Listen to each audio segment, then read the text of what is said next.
Okay, let's start. Okay, a couple of things that I still owe you. First of all, this is, where is it? This is the source page from last week that I updated. So, and that's what we're going to be working with for now. Well, I'll post the other one in a few minutes, but that's the source page. Same one as last week, except that I added one source to it. The source that I added was what I showed you from Rav Yosef Kara, which is his suggestion that we're going to start with the summary, that the Chokhmah, or the Isha, I should say, that Kohelet refers to in chapter 7, when he wants to reject the philosophy of the Chacham, the Rei Elokim calls it essentially the chokhmah of the evil woman, the wicked woman, the woman who is trying to seduce people to sin, right? That is essentially the phenomenon of Mishlei. I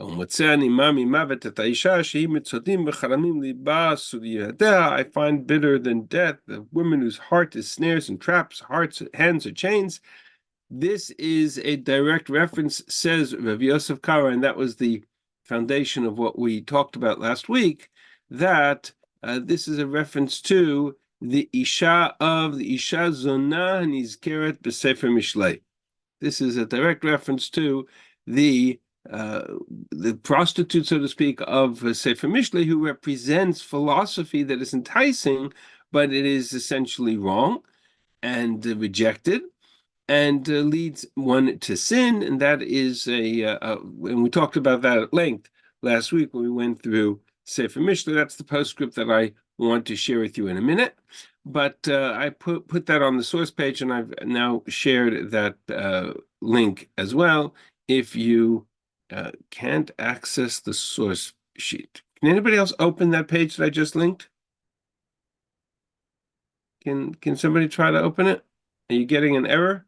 It said we needed to ask for access. That's no good. Okay, hang on a second. Hang on a second. That's no good. Okay, give me 1 second and I will fix that. Okay, let me shut it down. And I'm just going to go offline for a second.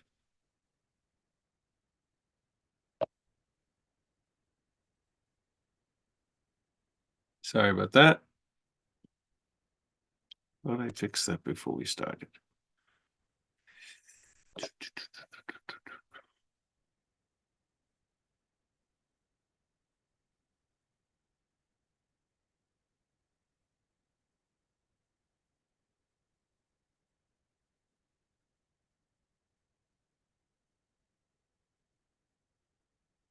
Sorry about that. One of my computers being funny today. Anyone with the link? Copy link.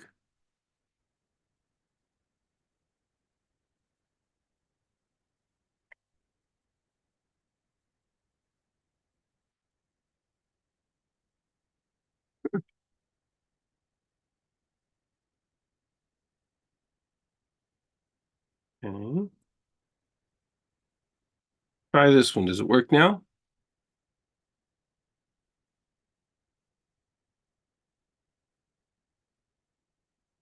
Can anybody open the link I just posted now? Yep, that worked. Thank you. Don't know why that worked, that shut down, but okay, fine. So that's the source. That's the additional source that we talked about last week, and I think it's important. I've heard many chidushim from Rav Meidan over the years. Some of them I have found in classic sources, some of them I have not, but nonetheless, I think they're true. But in contexts where there are much earlier classic Rishonim or Mefarshim that share a similar sentiment or a similar approach, I'm happy to share that with you. Okay, so that more or less brings us back to our discussion, which is where we sort of left off. Actually, I want to stay on that source page, which is where we sort of left off. Namely, we talked about the difference between the two types of chokhmah that appear in Sefer Mishlei, the two types of wisdom that Mishlei describes compared to the Isha Zona on the one hand, which is what we would call false wisdom, bad wisdom, wisdom that leads one to sin, leads one astray. And on the other hand, good wisdom, which is compared to the Isha who remains at the bayit, the Isha who's anchored in the house, Isha, the woman who is described as, or we had connected it to the passage about Eshet Chayil, right? That Eshet Chayil at the end of Mishlei is a kind of a closure to the same metaphor that comes back to the beginning of the book, which is a kind of wisdom represented by Torah, wisdom represented by Nevuah, wisdom represented by a revealed wisdom. And the difference between wisdom of Mishlei, let's say, or the notion of wisdom that is the chiddush here that there's two types of wisdom, good wisdom and bad wisdom, positive and negative, etc., is that it is anchored in this sense of Yirat Hashem, the sense of, and that certainly fits in with Mishlei, with Kohelet, the notion of the fear of God, reverence for God, focus on God. That is the beginning of wisdom. Yirat Hashem, Reshit Dat, Chochma, etc. Yirat Hashem Labacharu, the people who reject knowledge and who sin is because they rejected fear of God. Hashem yiten chokhmah, God gives wisdom. Tchilat chokhmah yirat Hashem, the beginning of wisdom is the fear of God. It has to be anchored and sourced in that frame of reference. I think we even went back to the notion of that wisdom being Reshit Darko. Hashem Kanani Reshit Darko, the Mishlei says about the wisdom of this revealed wisdom that is anchored in godliness. That wisdom is even earlier than the creation of the world itself. Hashem Kanani Reshit Darko Kedem Mifalav Me'az. God acquired this wisdom, created this wisdom, formed it even before God created the world, and we saw that in the reference to the first Rashi in Chumash that talks about the world created out of that wisdom, for that sense of Torah and Israel and mitzvot, all of the pieces that we are familiar with. That's essentially the message of Mishlei, and it's different from other forms of wisdom and philosophies because it's not just based on human experience, but rather a sense of divine intervention, divine engagement, and divine wisdom. And more or less, that's where we left off. That's how we understood this passage in Kohelet, where Kohelet rejects the philosophy of the Chacham, Kol zo nisiti b'chochma. I tried this, amarti echkama, I wanted to become wise, but it is far from me. And we'll come back to the issue of depth in a few minutes. It's far off, it's very deep. And I went to seek knowledge and understanding, and what did I find? I found woman of fate worse than death. And so that links us to this connection, this idea that the woman that he's talking about here is a metaphor, and the metaphor specifically that links back to the context of Mishlei. So while we're in the subject of Mishlei, and while we're kind of at this moment and this juncture, it's a really good opportunity to understand how Mishlei, and for that matter, Kohelet too, but certainly Mishlei, understands the difference between Chokhmah that is based on human experience, what we would call scientific wisdom, wisdom from the laboratory of life, versus wisdom that is anchored in the faith of Yirat Hashem. And that's at the core of this whole philosophy that rejected the wisdom, the philosophy of the Chacham, and certainly part of the world of Mishlei. So while we are in that context, I want to share with you the following midrash, which I think kind of summarizes the core message of what Kohelet, or what Mishlei is trying to convey, and that will eventually bring us back to Kohelet as well. This is a famous medrash. I've seen it quoted many times, and we're going to unpack it on multiple levels, not just today, but in a couple of shiurim from now. It's a Yerushalmi in Makot, and it talks about the following. The normal context in which this is quoted is about the value of tshuva, the special quality of repentance, what is repentance, how special it is, etc. And the medrash starts with the following statement. Sha'alu lachochma. They asked, or it was asked of wisdom. Chotei ma'u onsho. What should be the? I'm going to actually make this a bit larger. Chotei ma'u onsho. What should be the punishment of the sinner? Amra lehem, Chochma answered and said to them, Chataim tiradefra. Evil will pursue sinners, which is a verse from Mishlei, which is why it's important for us. We'll come to in a second. Then Medrash goes on, Shalula nevuah. They asked prophecy. What should be the fate of the sinner chotei ma'u onsho? And she answered, Amar lehen, hanefesh hachotet hi tamut. The soul that sins should die. The person who sins should be put to death. And that's a pasuk in Yechezkel. Sha'alu l'kutchebrichu, they asked God, Chotei ma'u onsho, what should be the punishment of the sinner? And he said, Ya'aseh tshuva v'yitkaper lo, let him repent and it shall be atonement for him. Now, you understand in the context of Yerushalmi in this Medrash, very difficult to assume that God is arguing with both the Navi and Sefer Mishlei, book and Tanakh. And that is complicated. But what I think the Medrash is trying to convey is that there's a certain philosophical approach, there's a certain mindset of the work of Mishlei or the work of Chochmah in general. There's a certain mindset or desire of the world of the Navi. And sometimes God has to intervene and say, you know what? It's going to be different. This Yerushalmi has an alternative version in what is referred to as the Psik Rav Kahana. It's another version of the Medrash, and that's Medrash Tehillim. And why it's important is because I think it's a fuller version of the Midrash, and it helps us understand what the Medrash is trying to address. So the Medrash starts with this verse in Tehillim, Tova v'yashar Hashem alkein yorech hata'im b'darach. God is just and right and good, and therefore he guides the sinner along the way, referring to this idea that God is the one who said, let him repent. And we have the same sequence with one variation.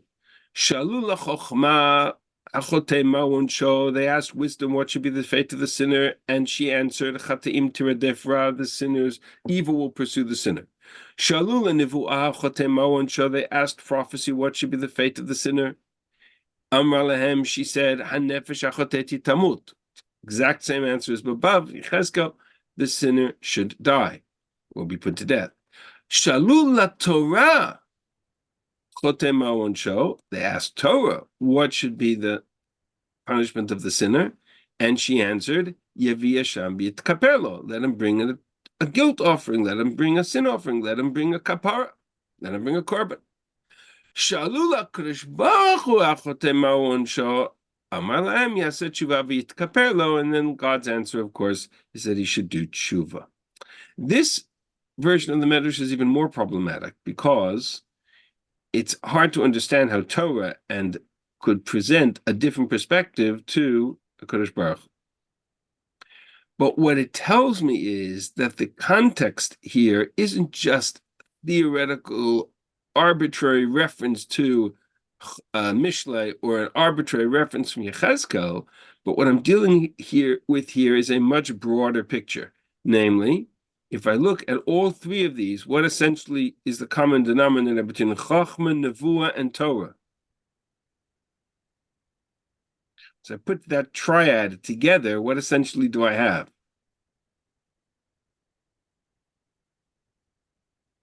They get punished. That's not my question. My question is, what is the words, when referred to Chochmah, referred to Nevuah, and referred to Torah, what essentially are those three components referring to? Reverse them. Put them in reverse order. Tanakh. Exactly. In other words, what the Medrash is really addressing is what stands at the core of Tanakh as a whole. What is at the core of the message of Nevuah? If you could encapsulate all of Nevuah, not just Yechezkel, but Yirmiyahu and Yechezkel and Amos and Tzvanya and Habakkuk and Eliyahu and Elisha and every Navi who's ever lived, what is at the core of their mission statement, of their desire, of their understanding, of their perspective of the world? And the answer is that they're kind of what the bren within them, the fire within them, is that people should understand that there are consequences, that God is watching us, that there are consequences to our actions, and therefore, nefesh achotati tamut, God has a hand in our life, and if we sin, we are accountable to God. That's the message of Nevuah encapsulated in a nutshell. Right? Torah similarly talks about a method for which to have kapara, but Torah is about relationship with God through the tangible context of the Mikdash and the tangible context of the land of Israel and Korbanot, etc. I'm much more interested, however, in this first one.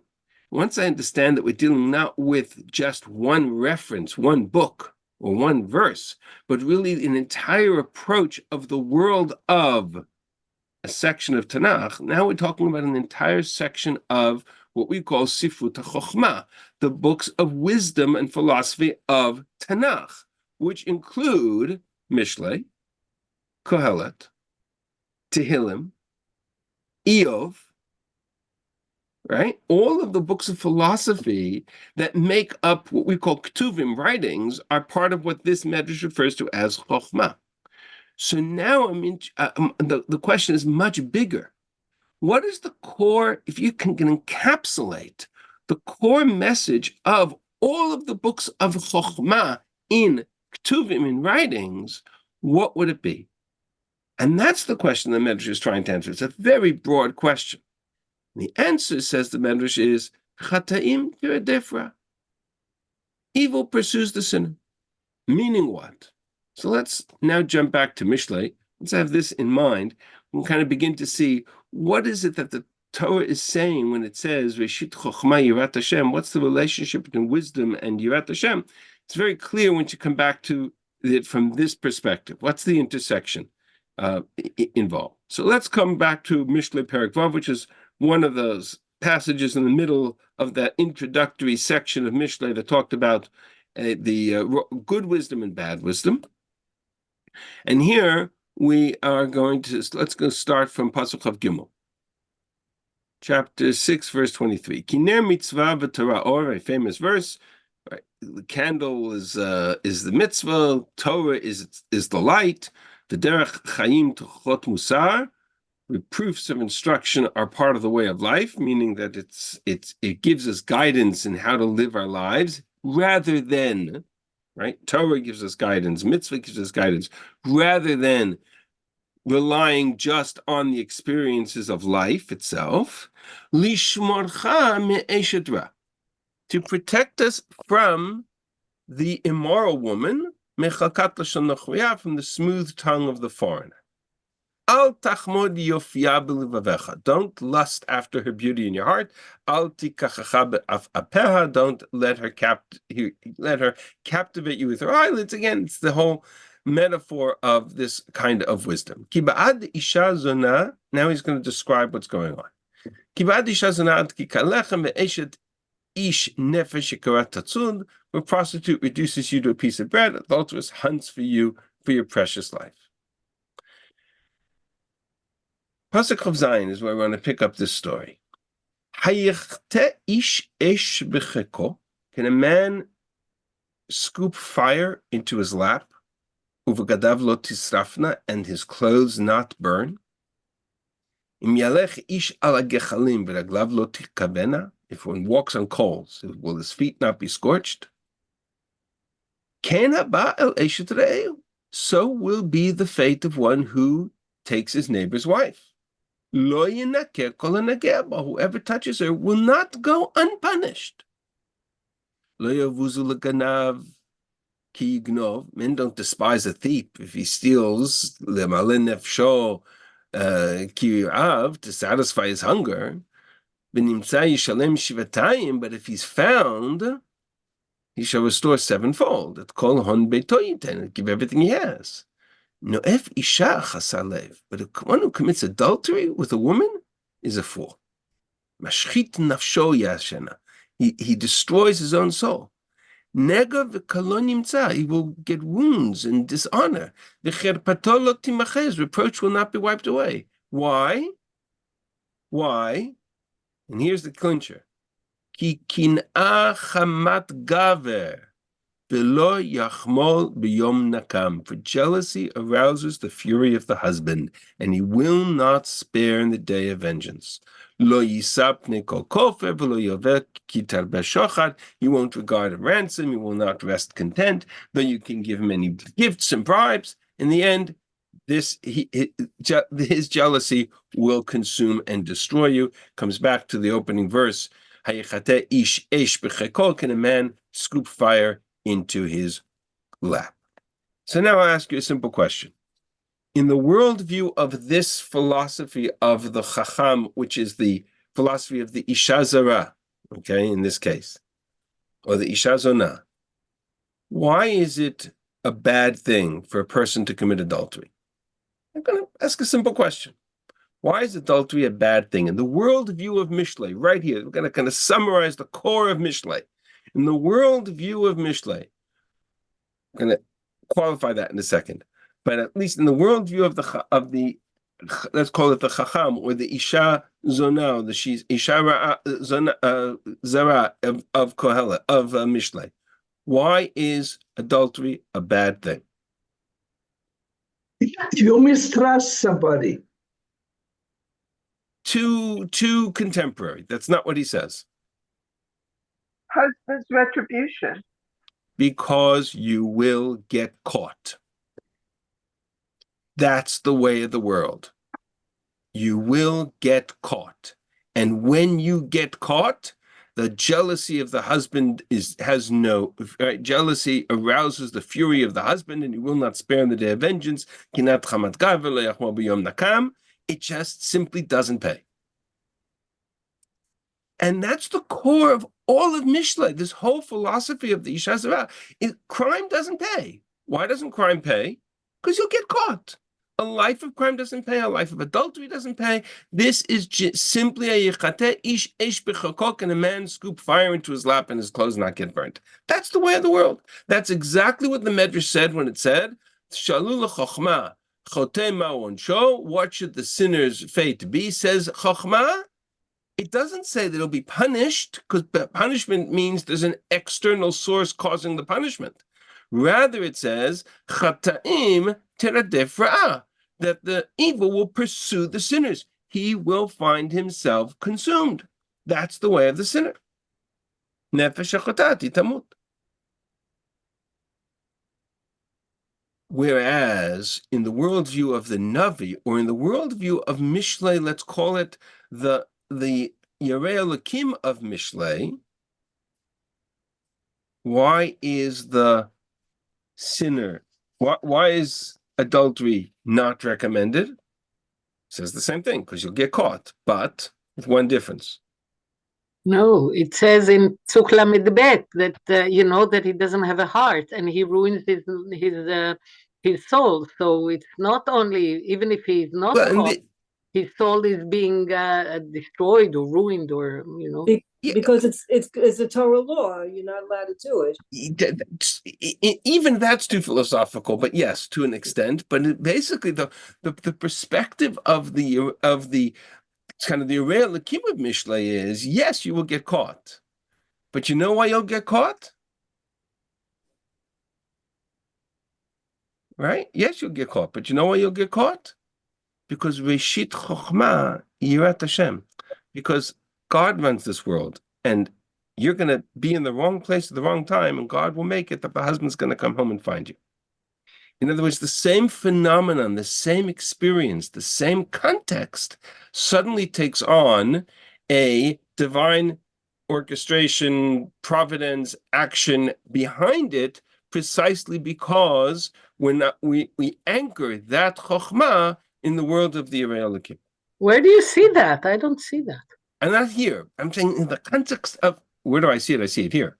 right? I see it in the Medrash, right? Shalul nevuah, the contrast to the Chacham is hanefesh achotah tamut, meaning the punishment will come, but it will be brought about by God. And that's essentially if you take a look at the broader context of Mishlei, that's the Yirei Elokim. The Yirei Elokim's argument is, there are many, here, I'll give an example. Let's go back to the beginning of Mishlei. Show you, you see, and what I'm sharing with you is essentially sort of a broad sense of what all of Mishlei is about. Take a look at Shema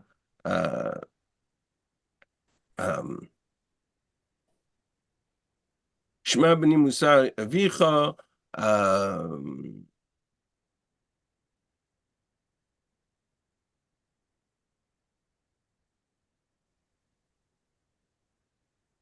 Looking for a really good example.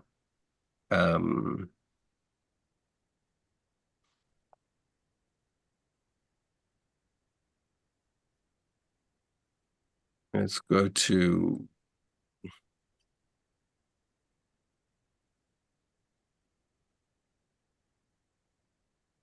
let's start from where the book itself begins. Remember, Parak Aleph through Tet is an introduction, two types of wisdom, good wisdom, bad wisdom. Parak Yud starts the Chachma of Shlomo, meaning Mishlei Shlomo, this is the good wisdom. What does he say? Ben Chacham Yisamach Av uben Ksil Tugat Nimo. A wise son makes his father glad, a foolish son brings grief to his mother. Lo Ya'ilu Otzuot Resha. Treasures of the wickedness will not bring anybody profit. Utstakat Tetzum Mimavet. But righteousness will deliver one from death.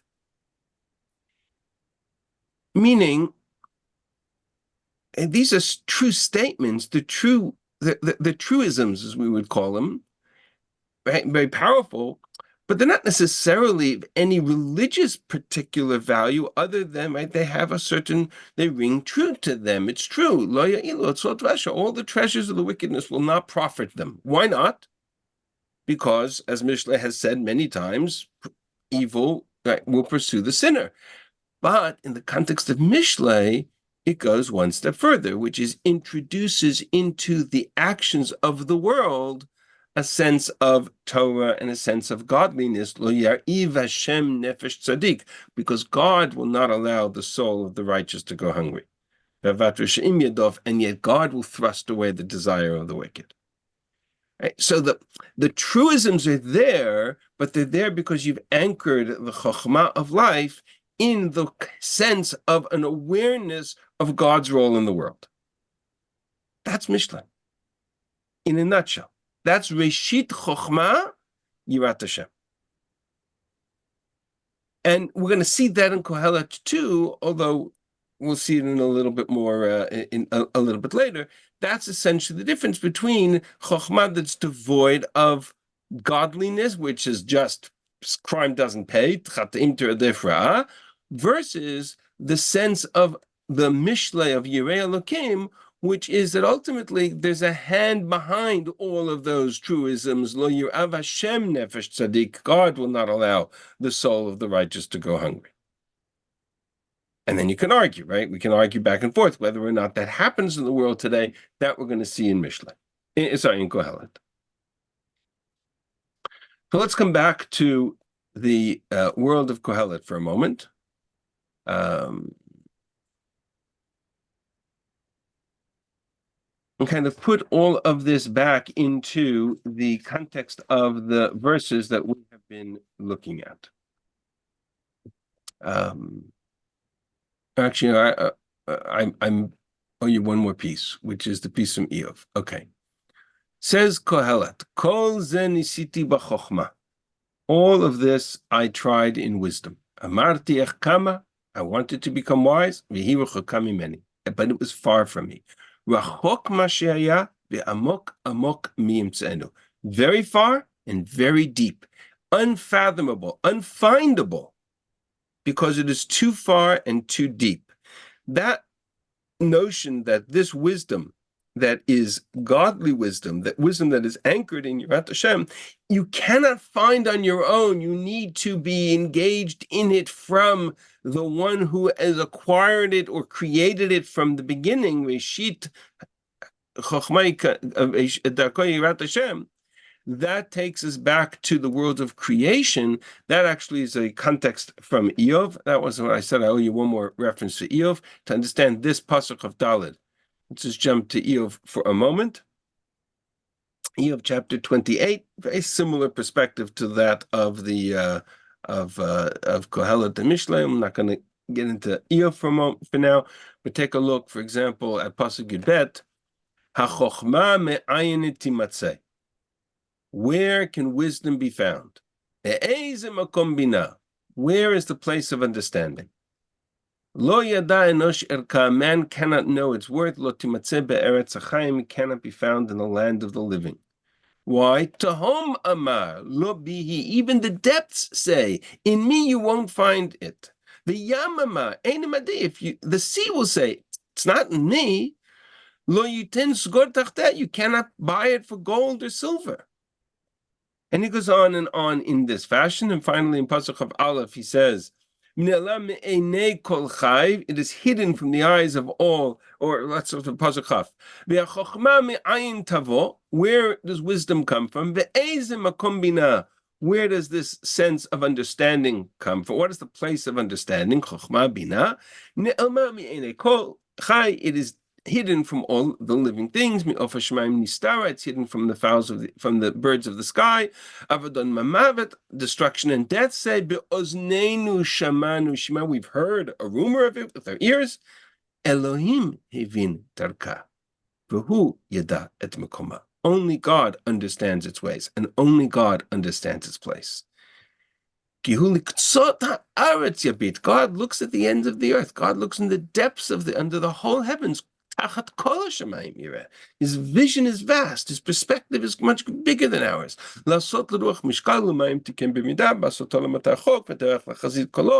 He makes a decree for rain. He makes the weight of the wind.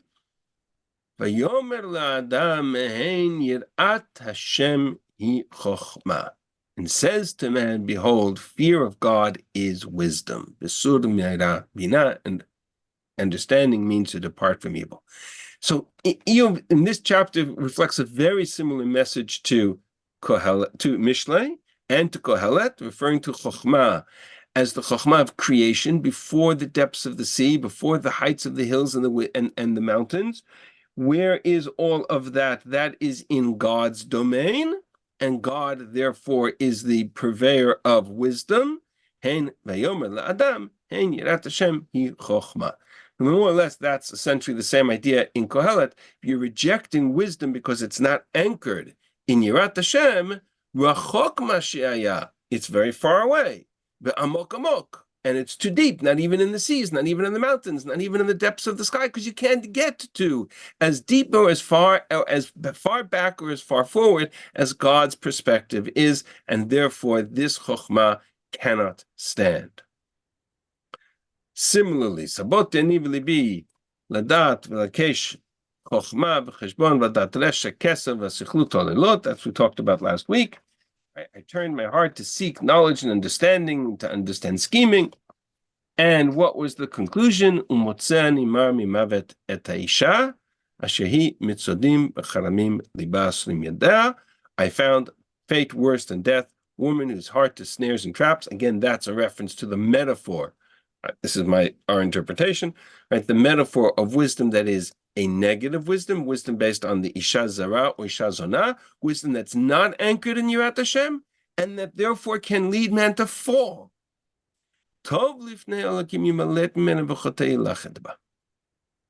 Better off to avoid her altogether.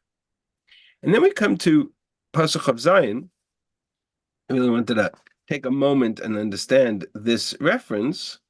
It's what I essentially kind of looked at as a common thread between the books of Mishlei, Eov, and Kohelet. I think to recognize that there's a common thread in much of the works of the philosophy of Tanakh. I think that's more or less what the Medrash was referring to. Re'ei ze matzati amra Kohelet, achat la'achat limtzo cheshbon. Behold, this I have found, says Kohelet, add one to another and calculate it all out. Ashod bikshana shiva lo matzati, that which my soul still seeks, I have not found. Adam echad mi'alef matzati, a man 1 in 1,000 I have found. Isha b'cholela lo matzati. But if you're looking at the world, a woman amongst all of these I have not found. Reference to 1,000 women is an interesting reference for Shlomo. Levad re'ei ze matzati asher asa elokim et adam yashar vehema bikshu chishbonot ravi. This is the conclusion. God made man upright and just. It's man who searches and seeks for many calculations and accounts, and therefore I come back to the point of creation for wisdom that is anchored in godliness. Where that will lead him, we'll see in the next chapter. Okay, but I want to pick up this reference to Amira Kohelet. It's just fascinating to me. In every other reference in the book, it's Amar Kohelet. So how do we get Amar? How do we get Amra Kohelet? So a simple explanation, right, is a simple explanation is never simple. Let me show you an interesting observation in Tanakh. It's just a textual observation. Take a look in this pasuk in Yirmiyahu. If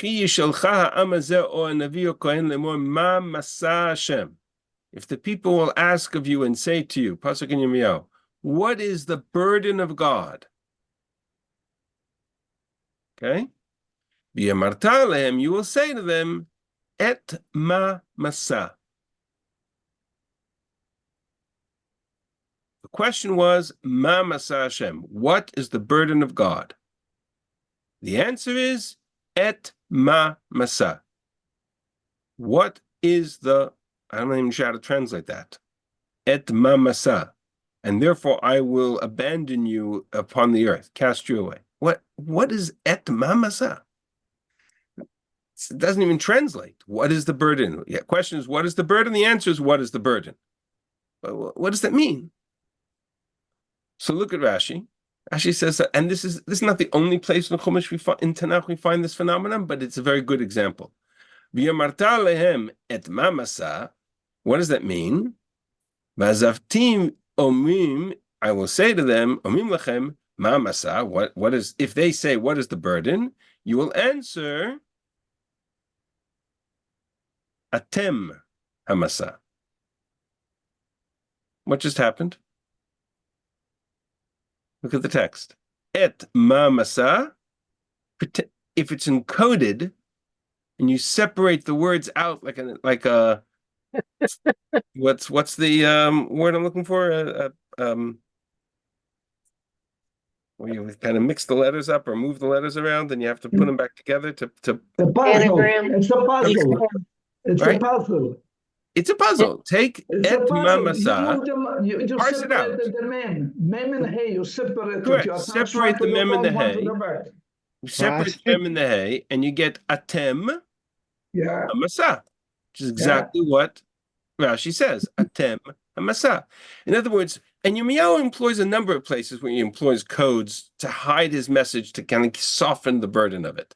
And not the only place, but this is Yirmiyahu in several places uses the famous gematria known as atbash, where you mix letters, first letter, last letter, second last letter. Right? He refers to Meshach as Bavel and other places like that. But in this case, it's atem hamasa. You are the burden, says God. But rather than saying that, it's encoded et mamasa. So if I come back to this text, he is also Eze matzati amra kohelet. Parse it out. Take a look, for example, in. Let's go. That's not what I wanted. Let's take. Where am I? Let's take, for example. That what you taught us in Daniel? Excuse me? Encoding? Wasn't that the encoding in Daniel? Yes, that is exactly. That's where we talked about Atbash. Correct. Take a look, for example, in Kohelet Yud Bet, Pasuk Chet. Hevel Havalim, Amar HaKohelet. HaKohelet. Amra Kohelet. HaKohelet. Now, if you took the hey and you moved it over here, what would you get? Amra Kohelet. That's exactly what you got. Amra Kohelet. The only question I have is why? I understand in Yirmiyahu, but why do it here? Except for the fact that we're talking two voices of speaking. One is the Chacham and the one is the Yerei Elokim. They both represent a kind of wisdom or understanding or chokhmah. The Chacham refers to human experience as wisdom, and the Yerei Elokim refers to the wisdom of God's Torah, right? So they're both representing wisdom. Well, if wisdom is feminine, if wisdom is the Isha of the Chacham's wisdom is the Isha Zara, then what is Kohelet's wisdom compared to?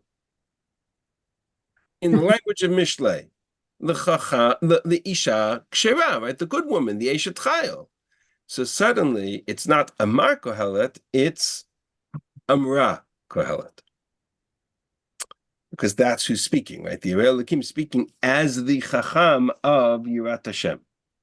And therefore, it takes on that feminine voice of Amra Kohelet, and in that way, she says, I am the wisdom that represents the wisdom of Torah. This is what I'm saying to you. Yirat Hashem, Reshit Chochmah. You can't rely on wisdom just that is based solely on human experience, but you have to accept upon yourself the notion of a divine power behind that experience, and that changes the equation.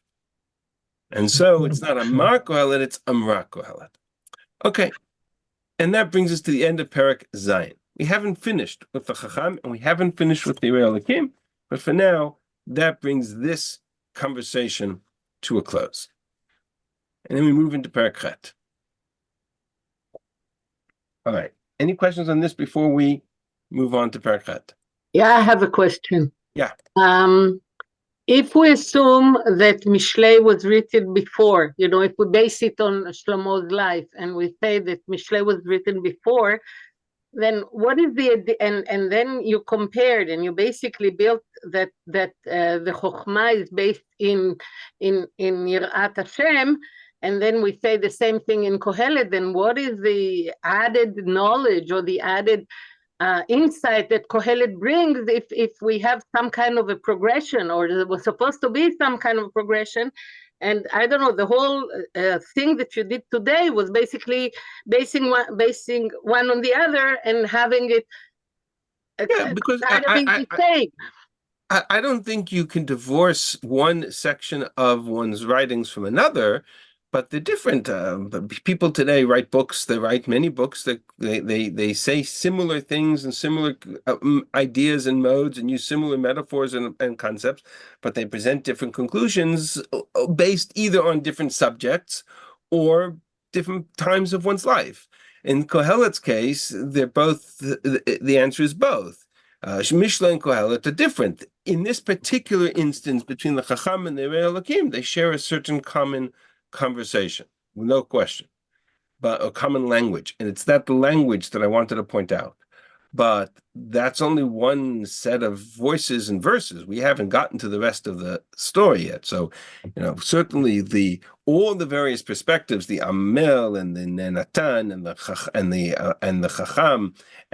Yerei Elokim and all the various issues that they deal with, certainly not addressed in Mishlei. But the metaphor of Chokhmah, as it is used in Perek Zayin, I think is fairly recognizable if you know Mishlei. Right? That's exactly my point. So I don't think that it's a contradiction. I think that it's actually very, assuming that you have one author to both books, which I think is compelling. Right? I've seen the chat. Some people on the group disagree with it. That's fine. But I'm teaching my perspective. So if you assume that all have one shared authorship, then it's not surprising that we would share similar metaphors. Anyway, I'm going to leave it at that for now. I want to move on to Perek Chet.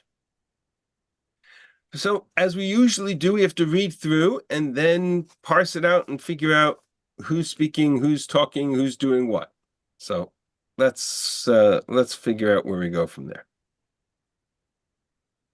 Mi ke'achacham u'mi yodea pesha davar. Who is like the wise man?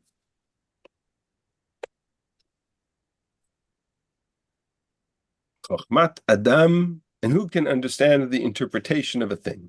Chochmat Adam ta'ir panav. Man's wisdom makes one's face shine.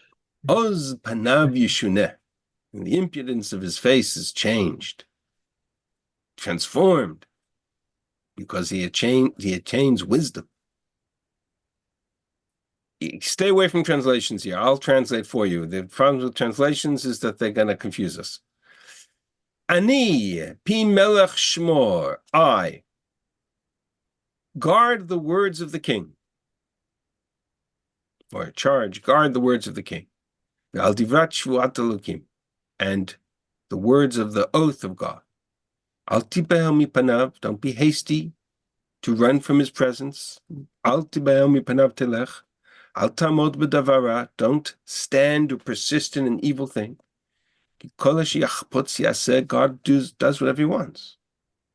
Dvar melech shilton, God's word is, the king's word is supreme. Can you say to him, what are you doing? Shomer mitzvah lo yeda davara. One who keeps the commandments shall be protected against harm's way. Ve'et umishpat yeda lev chacham. Wise heart will know time of judgment or time and judgment. For every matter there is a time and a judgment. Man's evil is indeed great. He doesn't know what will be. Who can tell him what will be? Man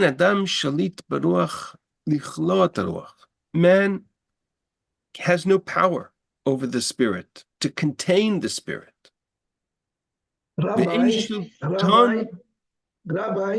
the pasuk before at the end, can you, כי כאשר יהיה מי יגיד לו, I think that translation is when whatever he thought, or whatever the dream was, or whatever, who's going to tell him that it is right now? That's the issue. I'm not sure I agree with you, but it doesn't matter because I want to. My main interest right now is to figure out who's speaking, and it's confusing. So I hear you. Man has no power over the spirit to contain the spirit. Nor does he have any power over the day of death.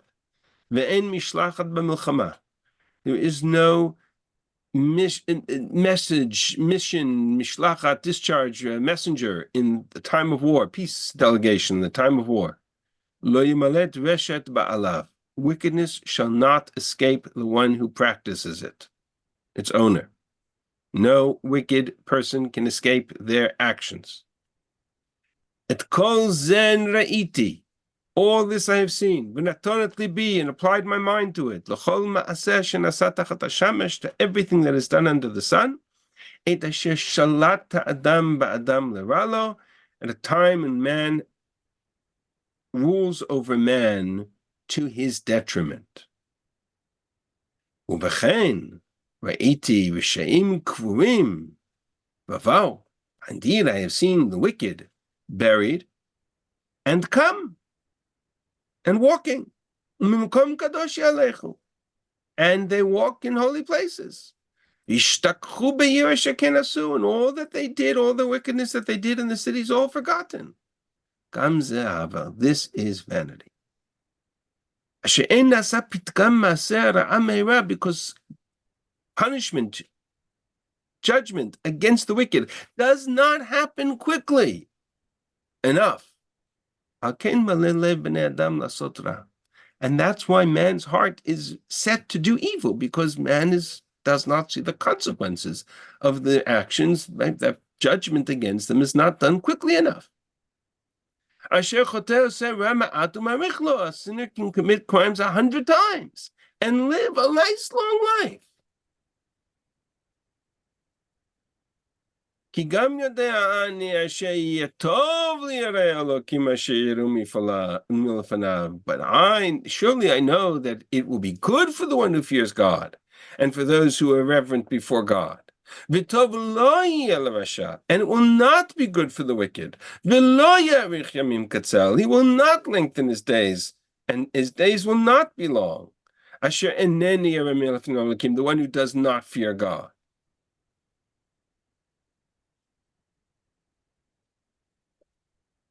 Before I move into who's speaking here, let me just make the following observation. I'm going to stop here because Pasuk Daled already sounds like a whole nother conversation.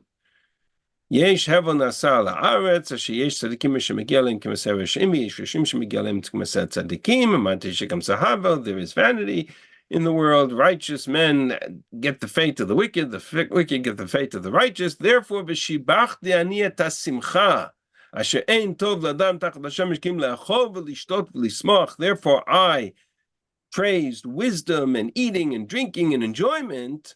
Then already we're into another set of variables, and clearly that's a different theme than what we've had in the first half of this text. And so I'm going to assume Pasuk Yudalit is the beginning of another speaker. So we're going to look at Perek Chet from the beginning through Pasuk Yud Gimel. Okay? That's what we're essentially looking at from the beginning through Pasuk Yud Gimel. Actually, let me scroll out a little bit so we have more text in front of us. The problem with this text is if I were to ask you the question on, first of all, it introduces a whole new conversation, which we have not addressed at length, which is the concept of gumul. Gumul referring to retribution, punishment. Reward for the righteous, punish the sinner. Call that in language of Tanakh, Tarat HaGmul, the law of retribution, reward and punishment, schar v'onesh. If I were to ask you the question, in this text, in the context of the question of Gumul, what does he believe? There is divine retribution and there is divine reward for the righteous and punishment for the wicked, or there is not punishment for the wicked and reward for the righteous. What does this author believe? There The is wheels of definitely. justice grind slow. So one says there is, and one says there isn't, right? Rabbi says the wheels of justice grind too slowly for it to be effective, and I heard another voice that says there is. Let's parse it out. Let's take a look. For example, I'm going to just pull quotes. Let's take a look at Pasuk Hey. Shomer mitzvah lo yeda davara, ve'etu mishpat yeda lev chacham. Whoever keeps the commandments will know no harm. His wise heart will know time of judgment. Shomer mitzvah lo yeda davara. Somebody who keeps the commandments will not know evil. Sounds to me like, in the question of, do I believe that there is divine reward and punishment, or there isn't? This text would seem to support the position that says there is. Okay, let's take a look at Pasuk Yud Bet. Let's start from the second half of Pasuk Yud Bet. I know that there is good for the one who fears God, and and it will not be good for the wicked. He will not have long days upon this earth, the one who does not fear God. Yea or nay? You have to supports the position that there is divine punishment or not? Yes. Yes. Fine. Yes. Absolutely. Now let's look at the first half of Pasuk Yud Aleph. Asher ein nasa pitka maser ra'a meheira al kein lev bnei adam b'hem lasot ra. Because justice doesn't happen quickly enough, man's heart is full of evil. Okay. I would say that's a nay. Or asher choteo se rama'at umarich lo. Man can do evil 100-fold. That's a ma'at with an aleph and a taf. Right, 100 times. And he lives a nice long life. Marich lo. Yeah, Like Donald Trump. right? Well, I'm not getting into politics, right? Yeah, Marich lo. 100 times lives long life. Yeah, nay. Evil is not reward. Righteous evil can go unchecked. In other words, I have two voices in this text. And if I have two voices in this text that are saying opposite things, what's the likely explanation of this text? What do I have? If I have two voices saying opposing things, what is the foundation of our approach to Kohelet? What do I have? It's a dialogue. I have two voices. Exactly right. And now for the first time, we've encountered what is not just a speech of one or a speech of the other, but a conversation between them. And a confrontational conversation between them. Let me ask you the question differently. Let's go back to Pasuk Bet. Pasuk Bet is very strange. It starts with a phrase which, if you understand Hebrew grammar, is very problematic. Ani pi melech shmor. What's he saying?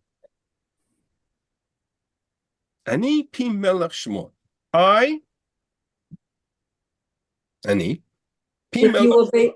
If you obey the king. So if he needs to say, I obey the king, referring to himself, what should he say? The verb doesn't match who is speaking. The verb does not match the subject. If he's saying, I keep the law, the commands of the king, he should say, Ani pi melech shomer. Or eshmor, yeah. Right? Or eshmor.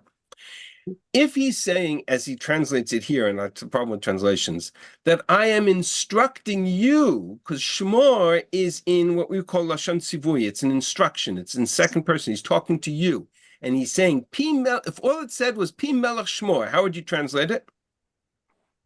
Obey the mouth of the word of the king. I'm telling you, I'm instructing you, obey the law of the king. So what is ani pi melech shmor? So because of this problem, the Mefarshim are split over this. Okay? I had this on the source page. Actually, you know what? I forgot to share that other source page. So let me put that in the chat. This is already the second source page now. Oops. Is he saying, Ani pi melech?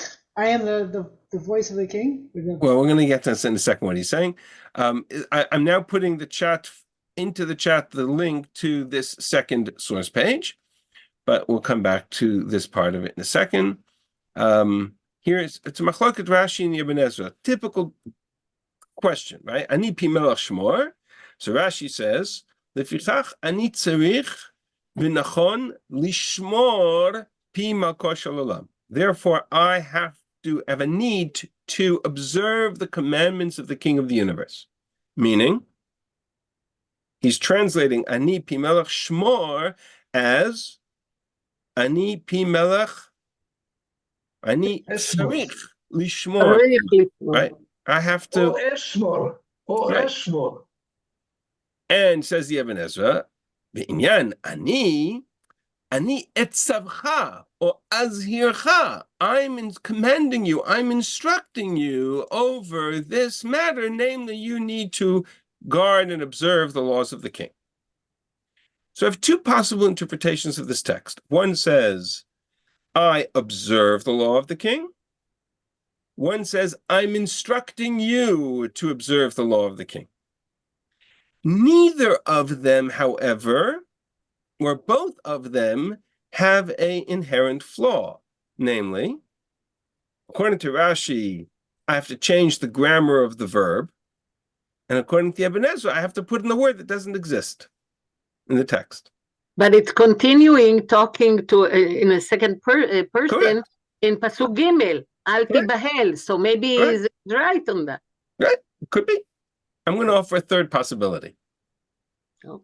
Okay, third possibility that appears in Midan Sefer, which I think is just a whole different creative way of looking at it. It's not going to say much different than the except that, again, we're assuming that we have multiple voices in this text. And they're having a conversation, they're almost having a confrontation. Well, if they're having a conversation and a confrontation, then I'm going to take one step further. Look at the Pasuk Aleph. Mi ke'achacham yodea pesha davar. Who is like the wise man? Who knows the interpretation of the thing? Because chochmat adam brings a person's face to shine. Chochmat adam ti'ir panav, oz panav yishuneh. Who's saying this? Who's speaking? Just in that verse. The Chacham. The Chacham. The Chacham, it's him. Hang on a second. In the previous paragraph, in the previous chapter, the Chacham was speaking, and then the Yerei Elokim interjected. And then what did the Yerei Elokim say? That's wisdom. That's wisdom of the Isha Zara. That's wisdom of the Isha Zona. That's wisdom. If that's wisdom, I don't want any part of it. To which the Chacham now responds and says, what are you talking about? Who is like the wise man? Who knows how to interpret things? The Chacham is the interpreter of all things. The Chacham is the scholar. The Chacham is the scientist. The Chacham is the philosopher. The Chacham knows the way of the world. Chacham is a question. Oh, you want a question? Give you an answer.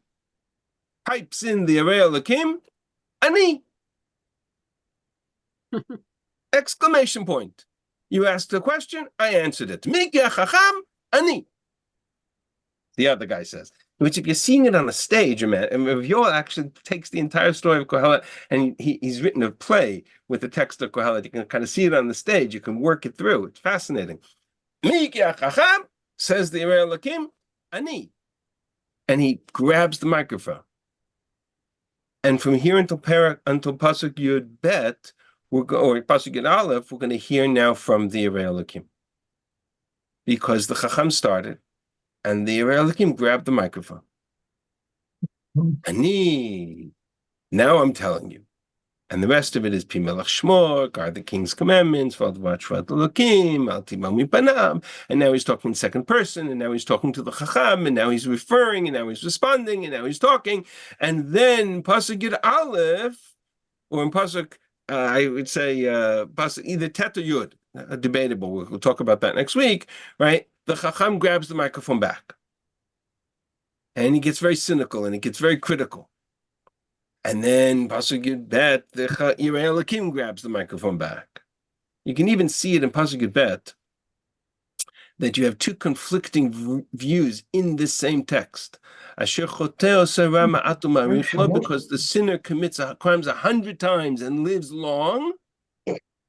And the alternative, v'tov lo yeh l'rasha, v'lo yarich yamim mikatzel. No, he won't live long. No, he won't be successful, right? So you even have within that, like, that's the debate that's going on, and the debate is back and forth, very quickly and very almost interrupting each other. We're going to see one place the voice changes in the middle of a pasuk, in the middle of a sentence, and that's exactly what you have in this text. This is a very dynamic text in which there's not one voice speaking, but in fact two, and they're having an intense dialogue and debate with each other. That's the conversation of the Yerei Elokim and the Chacham, because, and with this we'll conclude, we're past the time. Last chapter, the Yerei Elokim rejected the Chacham, but he didn't address the arguments of the Chacham. He only addressed the approach of the Chacham. He said this Chacham is based on human wisdom and not divine wisdom. But he didn't address the substantive arguments of the Chacham, which is about a flawed world and about the lack of adjudication and accountability, and because of the existence of death, right? All of these, the philosophy of resignation to an imperfect world. That was the Chacham. The Yerei Elokim hasn't said a word about it. He's rejected it out of hand. But he hasn't come to the substance of the matter. So the substance of the matter he'll address in chapter 8. And then we'll have the debate between them. All right, so we will stop here. Thank you very much, Rabbi. My pleasure, and we will pick up next week. I hope you enjoy the shir. And B'ezrat Hashem, we'll see you Very good. next week. Thank you. It was great. Why can't we have